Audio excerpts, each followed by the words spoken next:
Hey y'all, I'm gonna talk today about a book of mine. Um, I'm gonna show it to you. I'm gonna read some of it and share it with you. It's a book that's real special to me. It belonged to my daddy. It's a Boy Scout handbook from 1965. Check that out.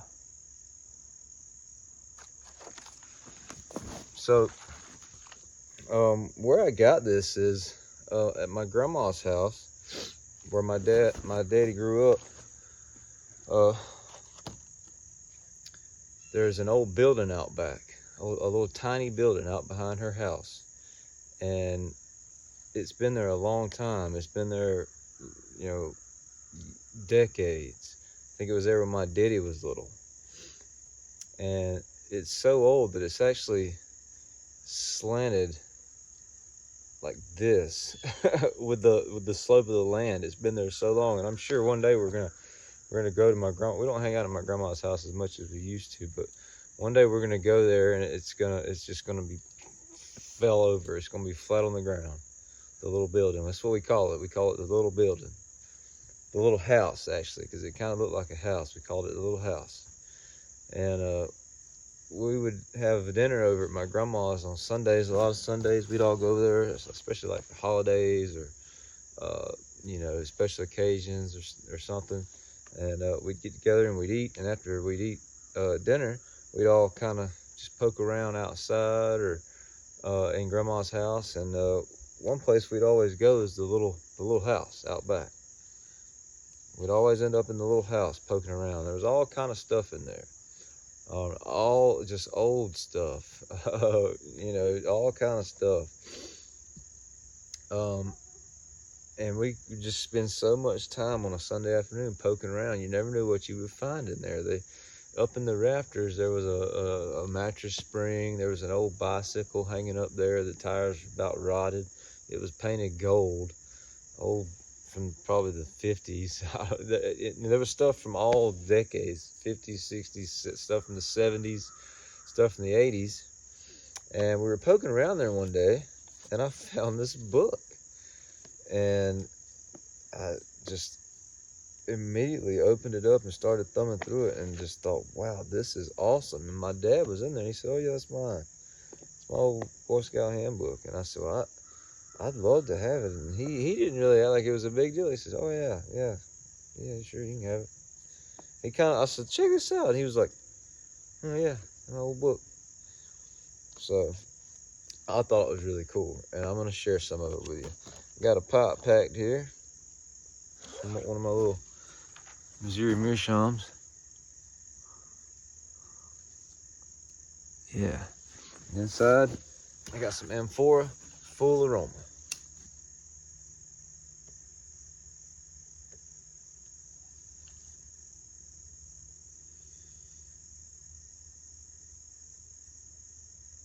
It's a raspberry, kind of fruity, Danish aromatic, I guess. It's pretty good. I've been smoking it a little while. Few bowls.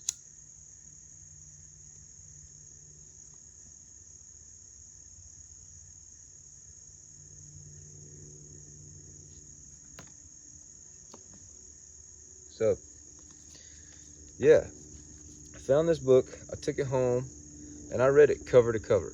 And I've read it cover to cover several times since then. And I think this book is great.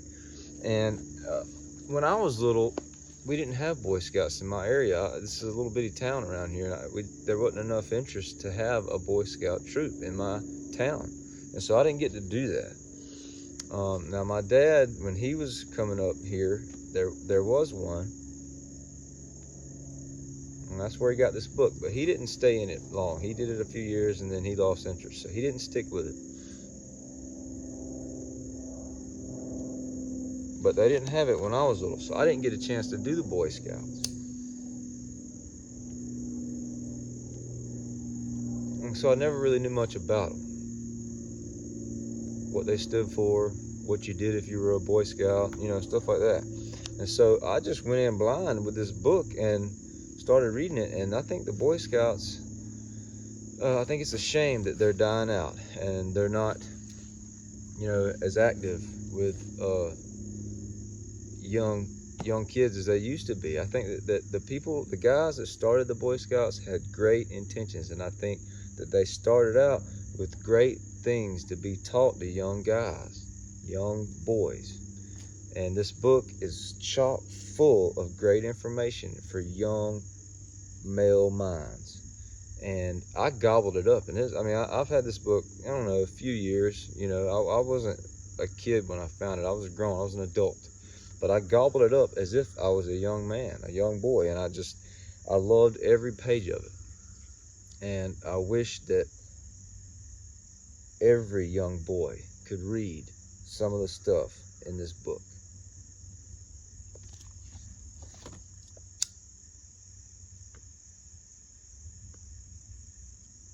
So, it's copyrighted 1965. And it looks like it. Look at this guy. Look at this.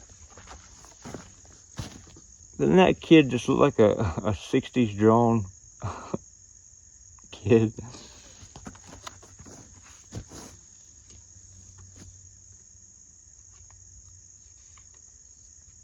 So, I'm just going to kind of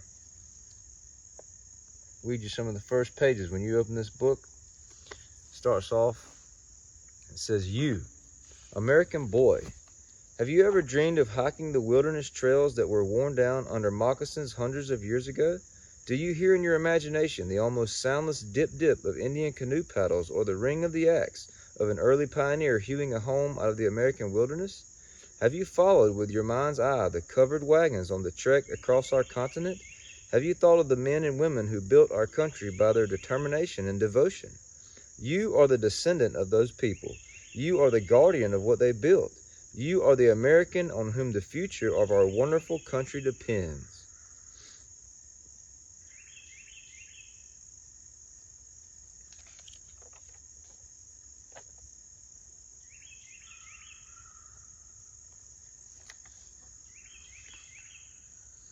It says, "Today you are an American boy. Before long you will be an American man. It is important to America and to yourself that you become a citizen of fine character, physically strong, mentally awake, and morally straight." And I guess that's something those are the three things the Boy Scouts push is, to be physically strong, mentally awake, and morally straight. And I think that's pretty cool. Pretty cool things to strive for.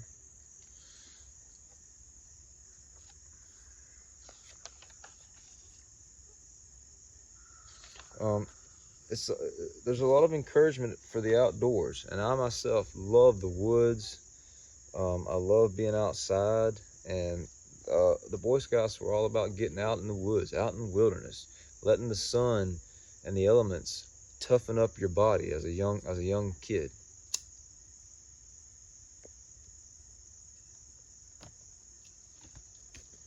So I think I would have really liked being a Boy Scout. There's a cool section in here on knots. It says, "You have probably already used some kind of knot around your home.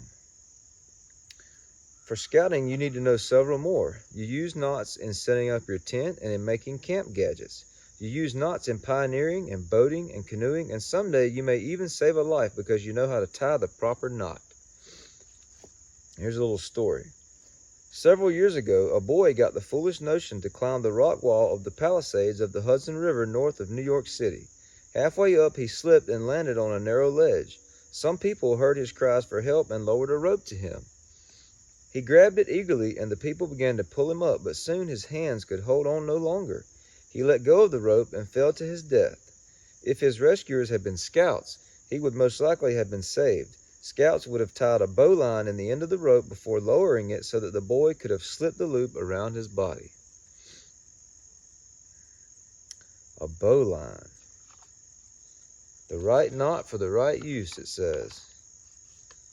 So I got all kind of diagrams and detailed instructions on how to do sheep bends, clove hitches, 2 half hitches, the bowline. So this is the bowline that they were talking about in that story. right here. And I guess the boy could have looped it around his waist like that. They would have yanked him up.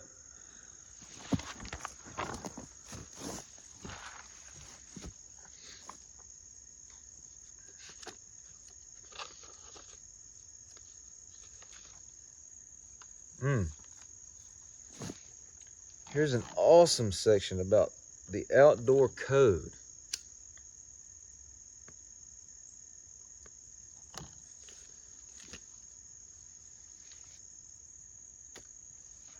And I believe strongly against littering.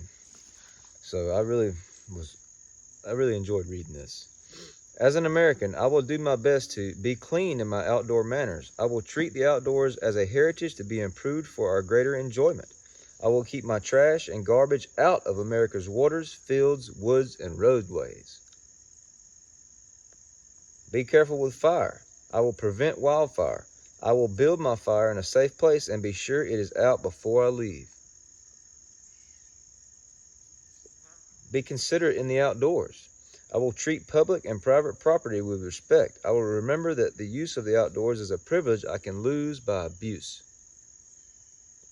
Be conservation-minded. I will learn how to practice good conservation of soil, waters, forests, minerals, grasslands, and wildlife. And I will urge others to do the same. I will use sportsmanlike methods in all my outdoor activities. I feel like those are great words to live by as far as an outdoorsman.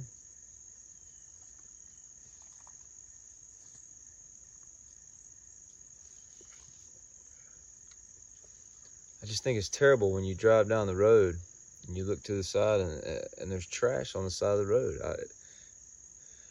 I really, it makes me sad to see that. And I would never litter.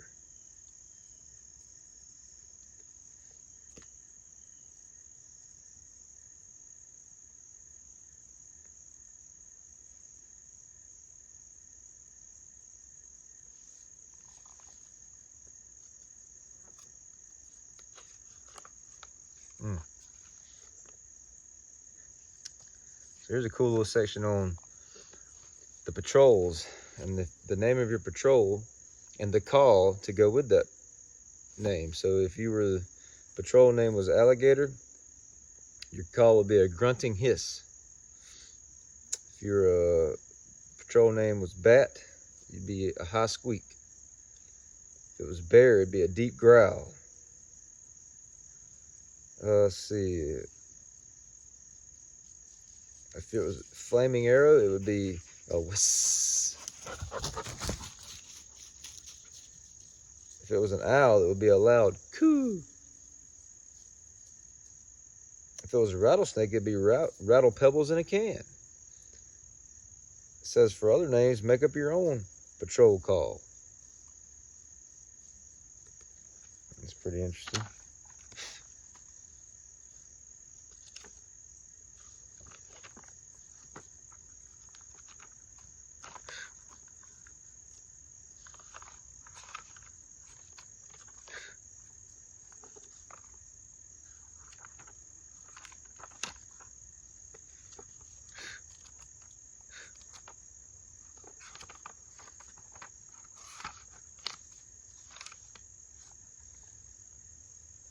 So there's a cool section here on hiking.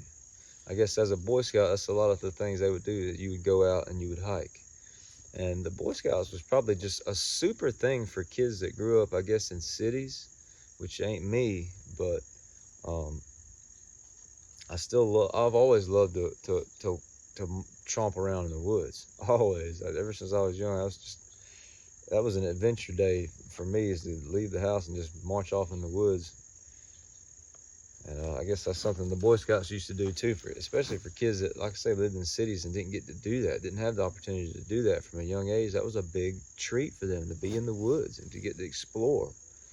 I think that was a great thing that they got to do, you know. It says, why hike? Because you are an American boy. Because roaming is in your blood, and hiking gives you an outlet for your roving spirit. The Revolutionary War that gained America her independence was a hiking war, and the whole vast country that is ours today was won by hikers. The early settlers for a while stayed close to the eastern shore of America, but the more adventuresome among them struck out for the unknown. Men and women, boys and girls, left the safety of the East and hiked westward through forests and over mountains, across prairies and plains and deserts and still more mountains, until the American dream spanned the continent from the wide Atlantic to the blue Pacific. And as they traveled, they conquered every obstacle in their way with the same woodsman's tools that scouts use today, with the same pioneering skills that scouts practice today, with the same steadfast spirit that scouts show today. There's adventure in hiking, following the trails of those who built America, penetrating what is left of its wilderness and getting to know your country, its valleys and hills, its forests and plains, its rivers and lakes. I just love the way that this book describes America as a place to be treasured, and something to be proud of, and something to be proud to be a part of. And I feel that way about this country deeply. I desperately want to be a good steward of this land and this country.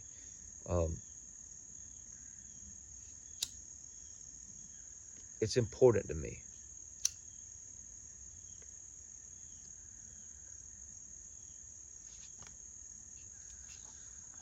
And I feel like this book and this organization at this time really stressed that. And it was something that people felt. And I feel it.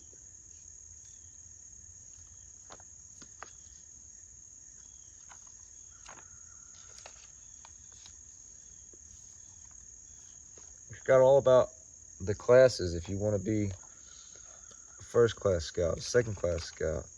It's got the badges. And I don't know if any of this stuff is like, if it looks the same today as it did then. It's got all the badges, the eagle shield, the scroll.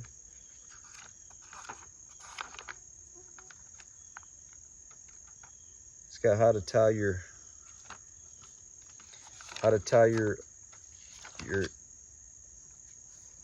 handkerchief. It's got how to take care of your uniform in here. Everything you would need to know. It says to take this book with you when you go hiking.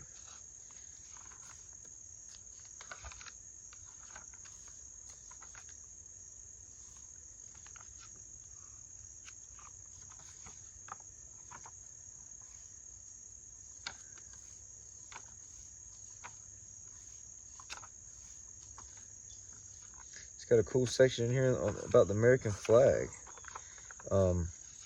How to display it, proper way to display it, when to display it, and why.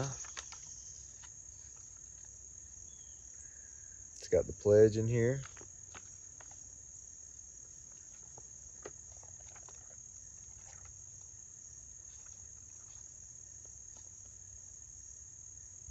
It says, get to know nature. When you're out hiking, you breathe the fresh air, smell the good earth. Ahead of you stretches a whole day of adventure. Now, what kind of time will you have? It depends largely on how well you have trained yourself to make use of your senses. Some fellows get very little out of life. They have eyes for seeing, but notice nothing. They have ears for hearing, but what they hear goes in one ear and out the other. They have as many little gray brain cells as you have, but their minds remain empty because they have no curiosity, no power of concentration, no ability to store what they learn. Not you. Your eyes and ears are keen, your mind full of questions you want to have answered. You want to know all about the world in which you live, and you are not satisfied with finding out about what is it. You want to know why is it as well. Not just what tree is that, but also why does it grow where it grows. Not just what animal is that, but why does it live where it lives. That's so inquisitive. I feel that.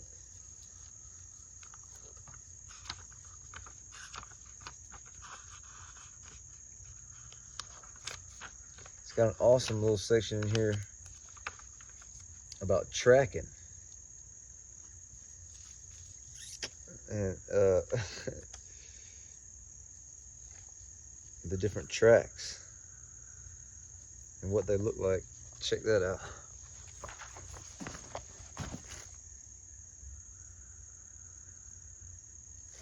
Yeah.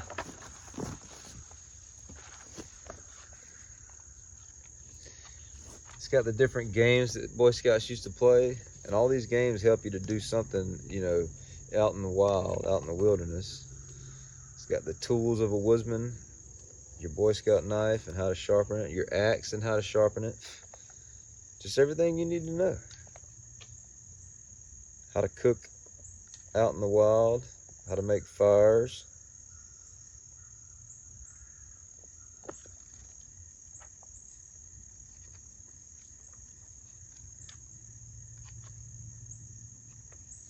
Yep, I just think this is an awesome book. Now, I really wanted to share it, and I think it's cool also that it's so old. 1965. Wow. This thing really is a relic. I mean, and it smells so good, like an old book, and it's been in the little house for so long with all that other old stuff, and it just, oh man, it smells so good. And another reason why I really love this book is because as soon as I saw it, and I saw these little kids' faces on the front and the way they were drawn, you know, I knew it was old, and I think about pipe smoking every time I read this book. I do. Because it's from a time when pipe smoking was a lot more popular and a lot more prominent. You know, the 60s. A lot more people were smoking pipes then.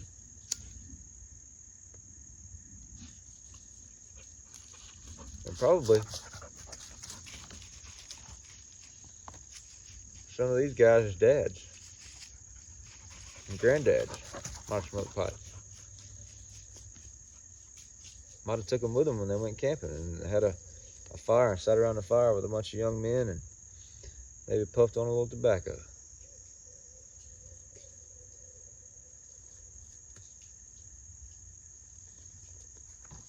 I just think that that's so cool, all the things that the Boy Scouts teach that are in this book about morals.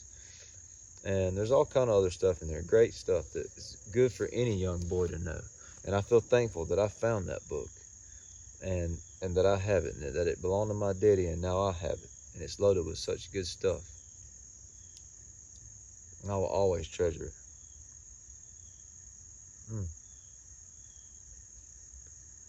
Samphora's, it's tasty. It tastes like candy. The full aroma tastes like a raspberry orange chocolate candy.